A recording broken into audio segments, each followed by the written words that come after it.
Hello, everyone. I'm joined by the cast of Peacock's original movie, They Slash Them. Hello, how are we? Hi, Good. so good. How are you? I'm good. I'm fans of you all. Congratulations on such a great movie. I was on the edge of my seat. Thank Thank you. you. Now, you guys, looking at They Slash Them, what do you think this movie's bringing to the screen we haven't seen? Really good representation Yes. in a horror setting and characters that are not treated like tokens, but are like actually given a lot of screen time to be real humans. Yeah, that's Well that's said. my Well answer. said. Yeah, that's Bottom basic, line. but like that's yeah.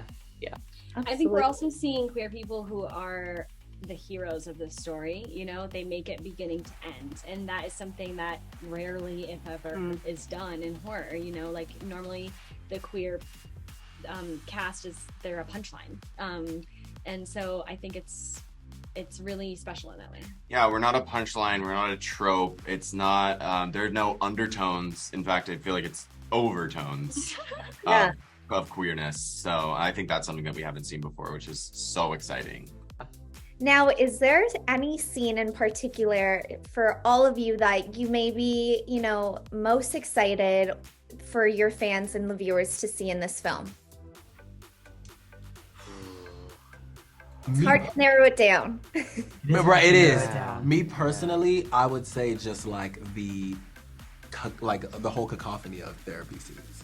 Oh yeah, Like all seeing of that. seeing how each character is approaching their journey, and I feel like that's just the most relatable piece of the film to me, because it's like a lot of people see queerness as like a monolith of like proud or not, or like out or not, gay or not, and it really just like shows the nuance of the people that claim to be LGBT. Yeah. So or not. So, you know. Yeah, now the campers are also promised in They Slash Them this new sense of freedom by the end of camp. So, in your guys' eyes, in your opinions, looking at the LGBTQ plus community, what would that new sense of freedom that you guys would want to see in this space be? I think being able to be free to be who you are. I think that's the whole thing. And, feeling like you can love yourself and you can accept yourself and others. Yeah, I think your uniqueness is your power, and you need to celebrate that. That's your strength, and don't be ashamed of who you are. Now, you guys, we see, Kevin Baker's character in this movie, he really emphasizes in the beginning, being at peace with yourself is sometimes the hardest thing to do. Now, do you guys personally believe in that? And if so, how do you overcome that? I mean, yeah, as LGBTQ folks, I mean, it's certainly difficult to be who we are in this world. But how we overcome it is just by being it, by continuing to be it. And eventually, if I grew up, all three of us grew up in situations where it wasn't okay to be who we are. And yet, it didn't change us. We just kept doing it. And eventually we came to a place where it was. We found our community. We found people who lifted us up and reflected for us that who we are is perfect. So it's like you just keep going, and eventually you find it. Absolutely. Now, also in this movie, there's a lot of emphasis on changing the voice in our heads to be kinder. And I think this is a great message because everyone needs to be kinder. So do you have any advice to the audience, to the viewers that are watching this that may need to be a bit kinder in their voice, their mental voice inside? I think I definitely struggle with that. And I think sometimes it can feel weird to maybe talk to yourself in that way. But if you kind of get through it in the beginning and you keep pushing and you keep, giving yourself those positive affirmations, it does work. It really does work in the end, and will make you feel lighter and happier and freer. I mean, words matter. What you say matters. And I mean, this country, it feels so divisive right now, but we're all just human beings on this earth. We all breathe the same air. We all bleed the same.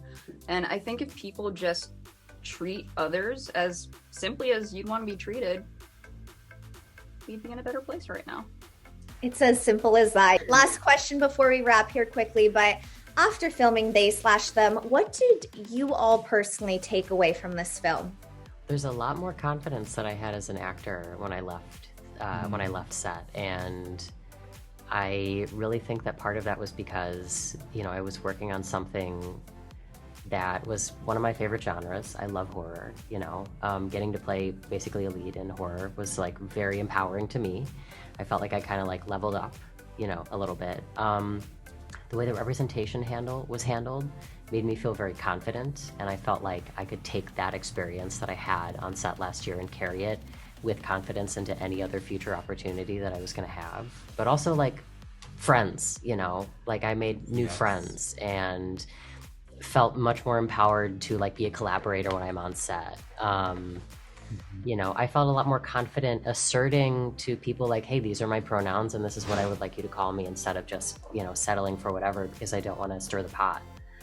So there's a lot of things that I took away from the set. Yeah, I would say I definitely feel like I've grown as an actor. I felt like I learned so much just working with like master classes like Kevin Bacon, Anna Slumsky, Carrie Preston.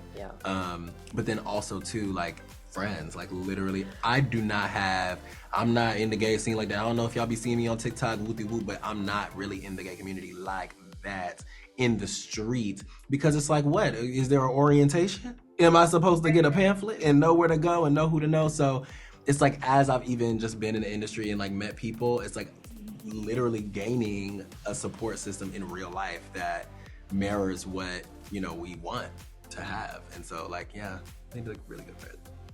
Yeah, I would say, you know, just to jump off of that, like mirroring in real life, just the confidence of knowing that work that is created by queer and trans people, starring queer and trans people, is actually something very powerful that Hollywood, these are stories that Hollywood hasn't seen yet. And I'm never going to apologize for that again. I'm never going to say like, oh, but can we get a star? We've got some stars. And I'm excited for what comes out of this. You guys, I think this movie fills a gap. I mean, I haven't seen anything like this, so I'm so excited for the fans to see this, and major congratulations to you all. Thank you. Thank you so much. Thank you so much. It's a pleasure.